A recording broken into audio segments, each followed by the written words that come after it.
The photograph was simple. A young man stood on the edge of a cliff, smiling at the camera, his hair messy from a wind. Behind him, a wide stretch of mountains painted the horizon, the last of the golden sun breaking through the trees. To anyone scrolling through social media, it looked like just another adventurous selfie, the kind hikers posted every day. But to his family, it became something far more sinister. That photograph was the last time anyone ever saw 28-year-old Marcus right alive. Marcus wasn't the type people expected to vanish. He was disciplined, careful, and deeply connected to his family. Born and raised in a tight-knit black community, Marcus had always carried himself with quiet strength. He worked as a high school science teacher, and his students often said he made them believe in themselves even when nobody else did. Hiking was his escape, a way to breathe, to think, and to reconnect with nature. On a warm Saturday afternoon, Marcus told his sister Danielle that he planned to spend the day hiking at Cedar Ridge National Park, a sprawling forest just outside the city. He wasn't reckless. He carried water, a small first aid kit, and he always texted family updates while on the trail. That day, he sent Danielle a quick message around 3:45 p.m. Almost at the overlook. The view's insane. We'll send a pic. Minutes later, he sent the photo, the one that would haunt them forever. By nightfall, Marcus hadn't returned. His phone went silent. Calls went unanswered. At first, Danielle thought maybe he'd lost reception. But when midnight came and Marcus still hadn't walked through the door, worry turned into panic. The next morning, his family reported him missing. Police initially treated it as a typical lost hiker case. Cedar Ridge was big, dense, and easy to get turned around in. Maybe Marcus had slipped on a slope or wandered onto an unmarked path. Search and rescue teams were deployed, scouring the woods with dogs, drones, and thermal cameras. But something was off.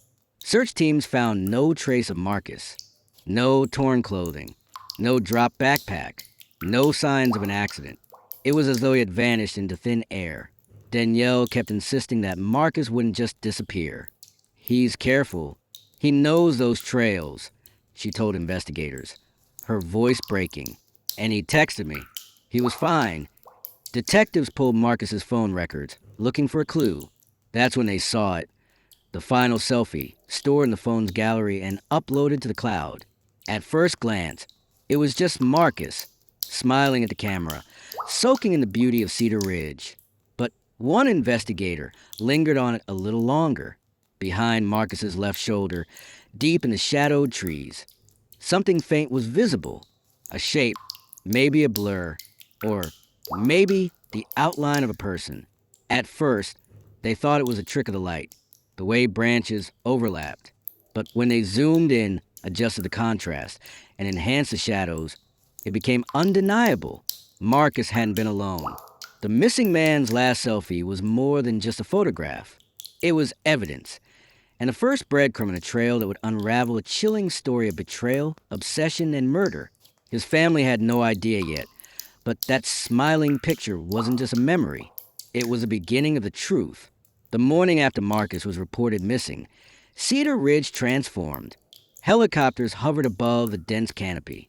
Park rangers on ATVs sped through dirt trails.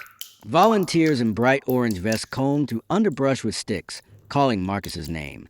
The Wright family stood at the rangers' outpost, clinging to hope with each new update from the search teams.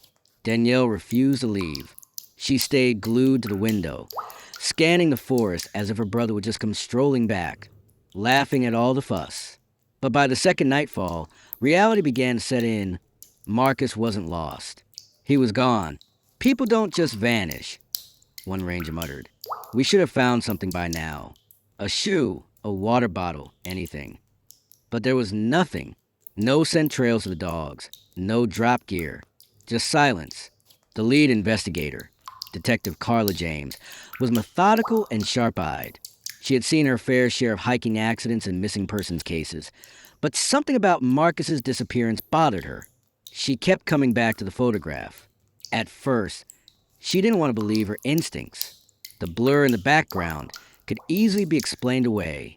A shadow, a trick of the lens. But when she enhanced the photo further, she saw detail. A A curved line resembling the brim of a cap, the faint outline of a shoulder, the suggestion of human posture. Someone had been there, watching. She didn't tell the family yet. Not until she had more. On day 3 of the search, a team finally stumbled upon something. A broken tree branch halfway down a steep incline, as if someone had slipped or been forced down. But when investigators rappelled the bottom, they found no body, no blood, no torn clothing. Instead, they found something chilling. 2 distinct sets of footprints. One matched Marcus's hiking boots, confirmed by the tread pattern his sister provided from a pair at home. The other print was larger, flatter, with a worn sole. It trailed close behind Marcus's, then disappeared near the broken branch. Detective James crouched over Prince, heart pounding. He wasn't alone, she whispered. When she relayed the finding to the right family, Danielle's face went pale. He told me he was almost the overlook. He didn't say anyone was with him. That night, the search officially shifted from rescue to investigation. As media coverage exploded, tips began flooding in. A couple hiking near the trailhead recalled seeing Marcus talking to another man that afternoon. He was tall, maybe late 40s, the husband said, wearing a green jacket. Didn't look like they were together. Though Marcus smiled at us, said hello. The other guy just stared. Another witness, a teenager on a mountain bike, told police he'd seen Marcus stop to tie his boot. There was a dude standing like 20 feet back, just watching. Creeped me out, honestly. Descriptions were inconsistent, but one theme was clear. Marcus hadn't been hiking alone. Detective James pulled records of all vehicles logged entering and exiting Cedar Ridge that day. One stood out, a gray pickup truck registered to a local man named Earl Henson. Earl wasn't a stranger to law enforcement. He had a reputation in town as a drifter, odd jobs, short tempers, bar fights. He lived just a few miles from Cedar Ridge, in a trailer surrounded by rusty machinery and junk cars. But Earl was also respected by some locals, known for helping neighbors with heavy lifting and handyman work. Many described him as rough around the edges, but harmless. James wasn't so sure. She remembered his name from a domestic disturbance call 2 years prior. Charges dropped when the victim refused to testify. When deputies questioned him, Earl shrugged off any connection. Yeah, I was out there that day. Hunting deer. Didn't see your missing guy, though. But when asked about the green jacket, his eyes flickered. And when shown Marcus's selfie, his jaw tightened. Just looks like a guy taking a picture, Earl muttered. Don't see nothing else. But James saw it. She saw the flicker of recognition in his eyes. The panic of a man realizing the noose was slowly tightening. While investigators pieced together the puzzle, Marcus's family fought to keep his name in the headlines. Danielle gave interviews, pleading for information. Their mother stood on the courthouse steps, holding Marcus's graduation photo, her voice trembling with conviction. My son mattered. Don't let them treat him like another missing black man swept under the rug. Somebody out there knows what happened. Her words resonated. Soon, national outlets picked up the story. The smiling selfie appeared on news broadcasts across the country, the haunting blur in the background sparking endless speculation online. Some claimed it was just a shadow. Others swore they saw a face. But one thing was clear. Marcus's disappearance was no longer just a local mystery. It was a national obsession. And as pressure mounted, Detective James knew one thing. The truth was buried out there in Cedar Ridge. And whoever was in that photo thought they'd gotten away with murder. But the photograph, that one simple, smiling selfie, was about to betray them. Detective Carla James sat in her cramped office, the glow of her desk lamp casting a halo on the printout of Marcus's selfie. She had stared at it for hours, longer than she cared to admit. Every detail gnawed at her. The way Marcus's eyes sparkled, the light catching the sweat on his forehead, the serene backdrop of the valley behind him. And then, the blur. That dark, misshapen smudge near the tree lean, almost ghost-like. It had been dismissed by half the task force as nothing more than a trick of the lens. But James had learned long ago that the smallest details often held the loudest truths. She took a gamble. Instead of sending the photo to the county's crime lab, she reached out to a specialist at the State Bureau, a forensic imaging but James wasn't smiling. She had been in homicide long enough to know. Killers often reveal themselves not in their words, but in their fear. And Earl was sweating bullets. The arrest of Earl Henson ignited a firestorm. National outlets plastered his mugshot next to Marcus's smiling selfie. The contrast searing into the public consciousness. Headlines screamed, "The photo that trapped a killer. Missing hiker's last selfie reveals stalker."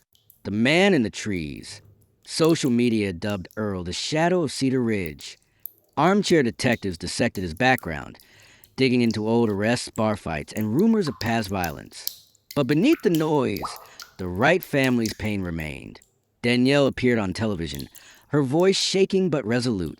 "My brother didn't just vanish. Someone took him, and we won't rest until Marcus comes home, one way or another." Her plea struck the nation. Donations poured in for continued searches. Candlelight vigils filled the town square. Strangers from across the country sent messages of solidarity. Marcus wasn't forgotten. His face was everywhere. And now, his final photograph wasn't just a haunting memory. It was a key to justice. Despite the jacket, the watch, and the overwhelming circumstantial evidence, one truth loomed over the investigation. Marcus's body had not been found. Without it, the case risked collapse. Without it, Earl's lawyer could spin the story. He wandered off. He ran away.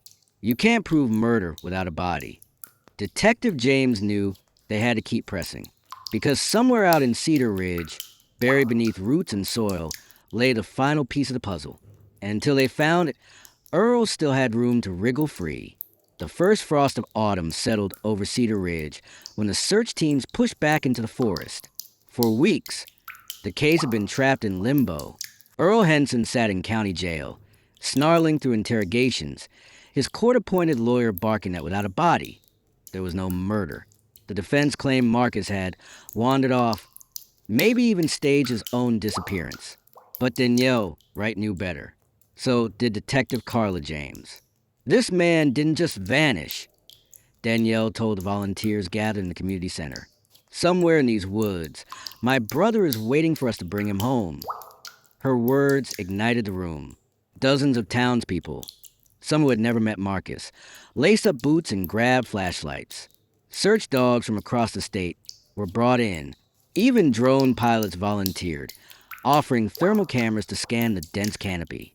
The forest was endless. Cedar Ridge was a maze of ravines, caves, and deer trails that twisted into oblivion. For days, volunteers found nothing but animal bones, beer cans, and fallen logs. The deputies grew restless. The sheriff started muttering about resources running thin. But Carla refused to yield. She had studied Earl Henson's habits, the areas he hunted, the old mining trails he walked. Her gut told her Marcus's body wasn't far from where he'd taken the selfie. On the fifth day, she asked the teams to regroup near the bluff. That's when a bloodhound named Daisy caught a scent. Daisy lunged into a thicket of underbrush, her handler stumbling after her. Within minutes, she began pawing furiously at the ground near a rotting log. The air grew heavy, sour. Everyone froze. "Detective, over here." Carla pushed through the brush. What she saw made her chest tighten. A fragment of fabric peeked through the soil, dark, weathered, but unmistakable. A shirt sleeve. Shovels flew into the dirt. The deeper they dug, the clearer it became. Bones. A rib cage. And then the face. Skull partially intact, with tufts of hair clinging desperately to the remnants of flesh. The clearing fell silent. The only sound was the dog's whimper. It was Marcus, buried shallow, as if Earl hadn't cared whether the earth kept it secret. The medical examiner worked tirelessly through the night. When the autopsy report landed on Carla's desk, her suspicions were confirmed. Marcus's hyoid bone, a delicate bone in the throat, was fractured. Strangulation. There were bruises along his jawline, defensive wounds etched into bones of his hands. He had fought, and clutched in his skeletal fingers was a small miracle. Fibers from a green jacket. Earl's green jacket. Marcus had died resisting. Even in death, he had carried the evidence that would convict his killer. When Danielle was told her brother's body had been found, she collapsed into her mother's arms. The sob shook her frame, raw and unrestrained. For weeks, she had clung to the fragile thread of hope that Marcus might still walk through the door. Now that thread had snapped, but she straightened her back at the press conference. Her eyes burned, her voice cracked, but she spoke with steel. My brother was more than a victim. He was kind, generous, and he deserved better. And though this monster tried to silence him, Marcus still spoke. He spoke through that photo. He spoke through the evidence in his own hands. And now we will make sure his voice is heard. The nation wept with her. Earl Henson's lawyer tried to hold firm. No eyewitness, no confession. He barked at cameras, but the body changed everything. The fibers matched his jacket. Soil samples from Earl's boots matched the burial site. His fingerprints were on the granola wrapper. And then came the most damning blow. Phone records placed Earl's cell tower ping at Cedar Ridge within 30 minutes of Marcus's last photo. The so-called shadow was no longer a mystery. He was flesh and blood. He was guilty.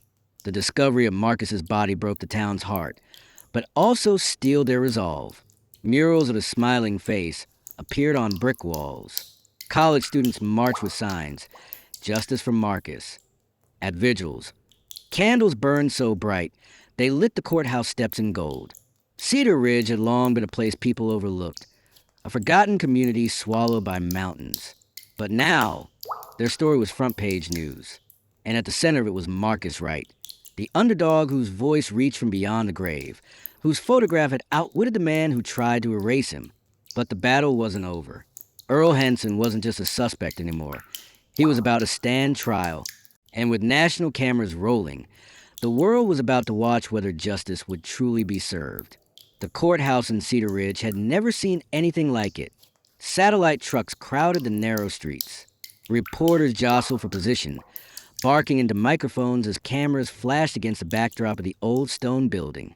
Cable news anchors spoke of the case in hushed, grave tones. National networks plastered Marcus's smiling selfie across millions of screens, the shadowy figure in the background now infamous. Inside, deputies lined the hallways. The wooden benches creaked under the weight of curious locals who'd never set foot in a courtroom until now. And at the center of it all sat Earl Henson, once untouchable, now shackled, orange jumpsuit hidden beneath an ill-fitting suit. His face was pale, his smirk strained, but his eyes darted across the room with defiance, like a man who still believed he could slip the noose. The prosecution began with fire. "Ladies and gentlemen of the jury," the district attorney boomed, "this case is about arrogance, about a man who thought he was smarter than everyone else, a man who mocked the police, mocked this community, and thought he could bury the truth along with Marcus Wright. But he forgot one thing: the dead still speak." The jury sat transfixed as the DA projected Marcus's final selfie onto a massive screen. The room went silent. Every detail glowed under courtroom lights. Marcus's bright grin, the sweeping ridge behind him, and that faint, unmistakable shadow lurking just feet away. The defense immediately objected. "Speculation. You cannot prove that shadow belongs to my client." But the image lingered in the jurors' minds, etched like a ghost. Outside, talking heads dissected every development. Is this the selfie that solved the murder? Could Earl Henson have been so sloppy? Or is the prosecution leaning too heavily on circumstantial evidence? True Crime Podcast devoted entire series to the case. Hashtags like hashtag Justice for Marcus and hashtag The Shadow in the Photo trended worldwide. For the first time, Cedar Ridge, a quiet town forgotten by the outside world, became the epicenter of America's most watched trial.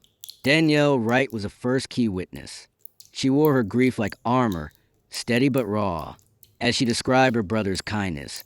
His dreams of becoming a wildlife photographer. Her voice cracked but never faltered. Then the prosecution displayed the text Marcus had sent her the day he vanished. Finally ran into someone on the trail. Weird guy, but friendly enough. Danielle's eyes filled with tears. That was the last message I ever got from him. The jury scribbled furiously. The weight of Marcus's words lingered. Next came the medical examiner. His testimony was clinical but devastating. He held up a diagram of Marcus's fractured hyoid bone. This type of injury is consistent with manual strangulation. This young man was